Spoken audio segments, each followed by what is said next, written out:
Reed, what up, buddy? You want to work your team? I'll let you. Shout out to the Lost Boys. Y'all stay intact, all right? Peace right here in the building. REED-BBS.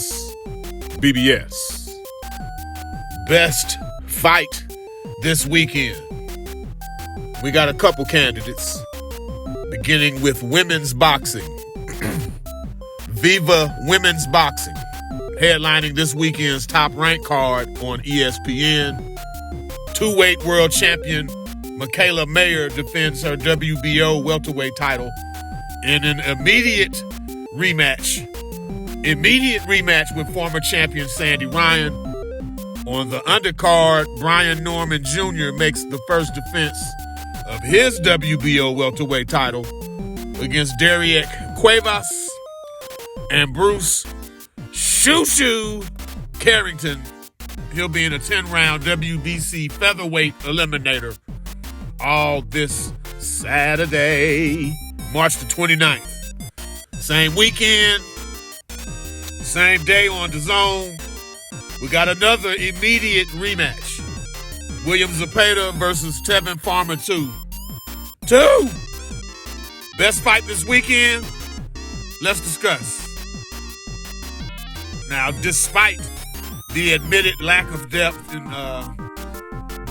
history, really, in women's boxing, pertaining to competitive two-way fights in particular, it would not be hyperbolic at all to refer to Mikaela MAYER versus Sandy Ryan 1 as one of the best fights in the brief history of women's boxing. It's one of the best women's fights ever, simply put.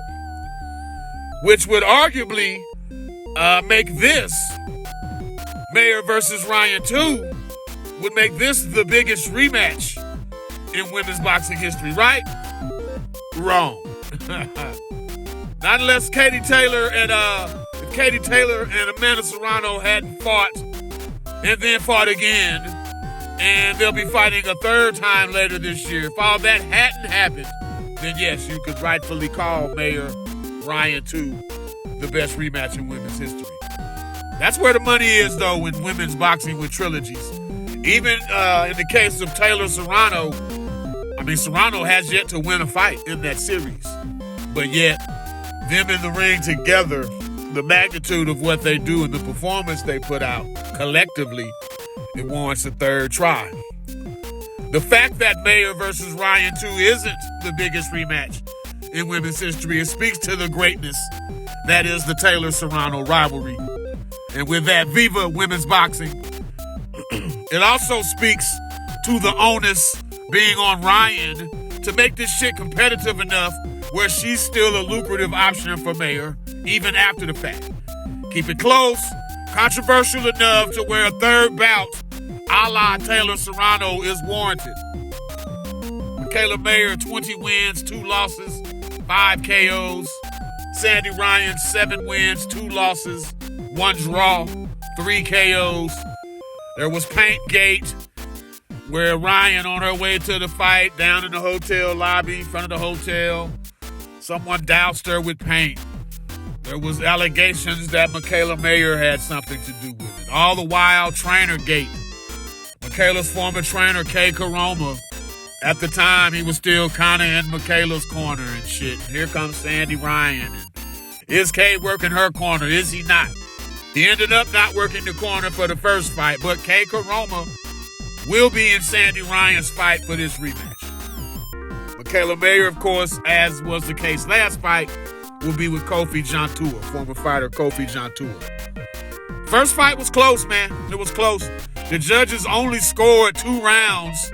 Of the full 10 rounds, they only scored 2 of them for the same fighter unanimously. What we do know is these women genuinely do not care for each other. I won't say hate, it ain't like that, but they don't care for each other, which makes for an easy to sell fight for the boxing public. So fuck it, let's do it again to round out the month of March, National Women's Month.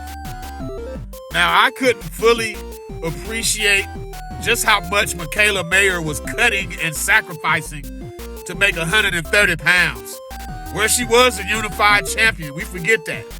It wasn't until I saw her fighting at 47, which was the best I've seen her look physically and performance-wise.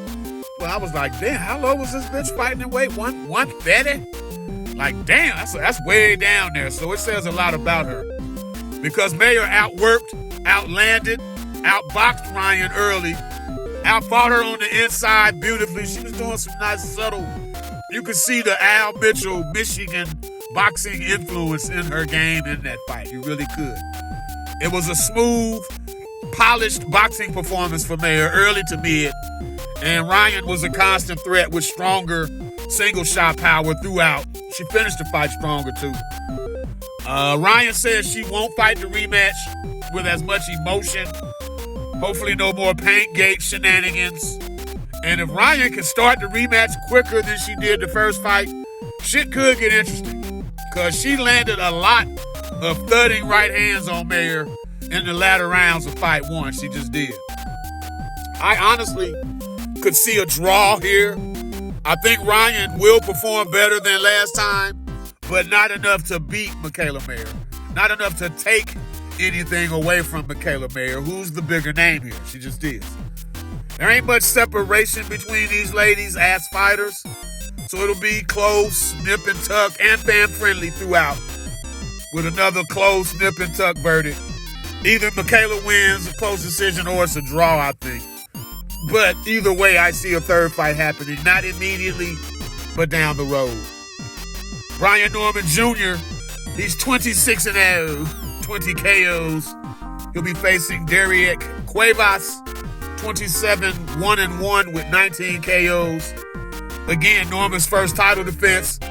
Most notably, Norman turned down a career-high unification opportunity with fellow welterweight champion Jaron Bout Ennis. I like Norman's self-assured country boy swag. I don't like him turning down smoke with Boots, just as I didn't like Boots turning down smoke with Virgil Ortiz. So shit happens and fighters still fight. Derrick Cuevas, he's never been stopped or dropped. So there's a degree of pressure on Norman here to show, improve, and to move on to the next one. We got Shoo Carrington, 14-0, 8 KOs. His first fight since appearing on the MikeTyson JakePaul undercard. He'll be facing Enrique Vivas, 23-3, 12 KOs, never been stopped. Vivas lost a decision to Joet Gonzalez. If Shoo really wants a title shot in 2025 and the likelihood of hitting the lower weight lottery, a date with my dude, my bruh, my Tomodachi Naoya Inoue, if Shoo really wants that, it's fights like this, where he needs to capture the boxing public's imagination. And we'll see if he can. On DAZN again, we got William Zepeda, Tevin Farmer, a rematch of what was supposed to be Zepeda's Stay Busy tune-up for Shakur Stevenson. Now, some of us, all along, we knew that Zepeda was not Shakur ready. And the fact we're sitting here now needing a rematch with the tune-up to prove Zepeda is better than Tevin Farmer. To prove you're better than Tevin Farmer. That's telling. That's very telling. Southpaw versus Southpaw. Zepeda was billed as an amazing pace setter. Oh, he pushes the pace, man. You can't keep up with him. He never stops coming. He never stops throwing. And that is not what materialized in the Tevin Farmer fight. I didn't see much effective aggression from Zepeda at all. And I felt Farmer landed the cleaner shots overall. Zepeda squeaked by with a razor-thin decision that warranted this immediate read. I wasn't mad at the decision. Just like I said with Mayer and Ryan, Zepeda was the house fighter, so I wasn't mad at that.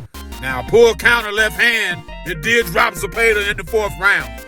And getting dropped by 8 KOs having Tevin Farmer, that ain't good, y'all. That ain't good. Not when the goal is the bigger, younger, stronger, sharper, faster, more athletic, and skilled Shakur Stevenson. When Shakur is the goal, then getting dropped by Tevin Farmer, that ain't good. But with all that said, the safe bet for best fight this weekend is Mikaela MAYER, Sandy Ryan 2. And we'll see and talk about how it all plays out. REED-BBS, BBS. Blackbird Sugar, Bachelor's in Boxing Studies. Television! Fred Sanford of the Fistic Arts. When all is said and done, there's nothing left to say